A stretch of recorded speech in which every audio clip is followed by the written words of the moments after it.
Dimanche 14 mai 2023, il est 23h au rond-point des Nations Unies à Ouagadougou.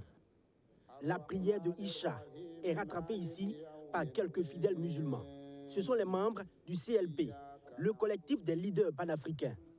Depuis le 8 février 2023, ils montent la garde ici tous les soirs et passent la nuit à la Belle Étoile. Une façon pour eux de contribuer à l'effort de guerre. Toute personne se trouvant dans son lieu de travail est considérée aujourd'hui comme VDP, même s'il ne porte pas la tenue de VDP.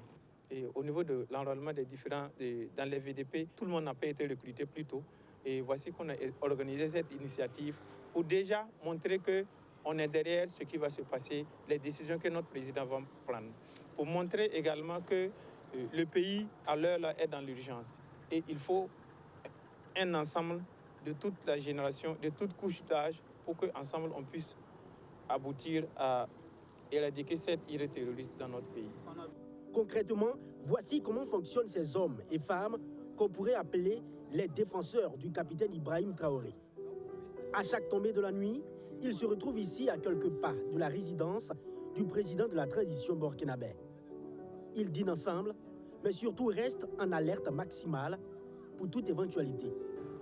Aujourd'hui, il y a une arme plus puissante qui est là, c'est la communication. Et la majeure partie de nos gars sont sur les réseaux sociaux. Donc peut-être le premier coup de feu peut venir, mais le second coup de feu, j'aimerais trouver que les gens sont barricadés.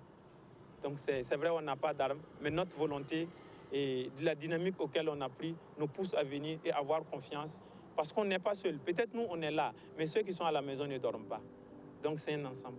Avec les forces de défense et de sécurité qui opèrent dans la zone, les choses n'ont pas toujours été faciles, disent-ils.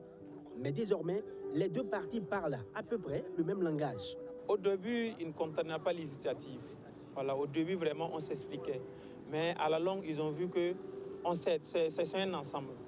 Au même titre qu'eux font cette ronde et cette protection des personnes et des biens, au même titre, c'est vrai qu'on n'a pas des armes, mais on peut être vraiment un élément important pour eux en essayant de regarder l'avenir, quelles sont les personnes qui sont de mauvaise volonté et souvent interpeller aussi, ils sont là, on est ensemble et les personnes vraiment qui sont là pour essayer de déstabiliser, peut-être attaquer les gens, les petits bandits je vais dire.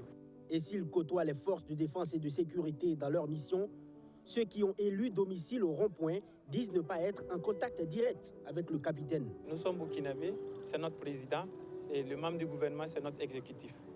Donc c'est une relation, on peut dire, président-citoyen. On n'a pas une relation particulière en tant que tel. Le président reçoit tout le monde. Il a même dit que son palais reste ouvert à tout citoyen burkinabé. Sinon, c'est notre président, on l'adore. On l'exhorte à aller dans le droit chemin pour la reconquête du pays. Entre le capitaine Ibrahim Traoré et ses hommes, c'est donc une histoire de cœur et non d'intérêt pécuniaire.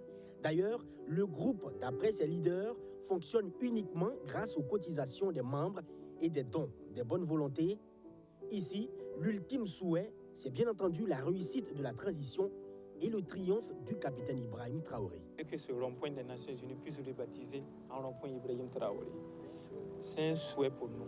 Et on souhaite que l'option, la dynamique qu'il a entamée pour la reconquête du pays, et Inch'Allah, si tout va bien, qu'on puisse faire un mémorial pour lui. C'est-à-dire se souvenir que le 30 septembre 2022, un capitaine, avec ses camarades et l'ensemble du gouvernement, ont pris les devantures pour libérer ce pays depuis 7 ans dans la crise. C'est un souhait pour nous.